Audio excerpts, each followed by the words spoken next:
మత్తయి సువార్త 27వ అధ్యాయము 33వ వచనాన్ని ధ్యానం చేసాం. అందులో వ్రాయబడిన మాట ఒక్కసారి చదువుదాం. వారు కపాలమనబడు స్థలము అర్థమిచ్చు గొల్గొతా అనబడిన చోటికి వచ్చి చేదు కలిపిన ద్రాక్షరసమును ఆయనకు త్రాగనిచ్చిరి, కానీ ఆయన దానిని ఆ రుచి చూచి త్రాగనల్లకపోయిరి. చాలండి. ప్రభునందు దేవుని పిల్లరా, మరి చదువుబడిన వాక్య భాగంలో వ్రాయబడిన మాట, కొండ కనబడుతుంది. దాని పేరు గొల్గొతా కొండ.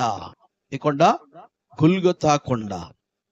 దేవుని పిల్లరా, ఆది కాండము నుంచి కూడా దేవుడు కొన్ని కొండలను దేవుడు బైబిల్ గ్రంథములో వ్రాయించాడు.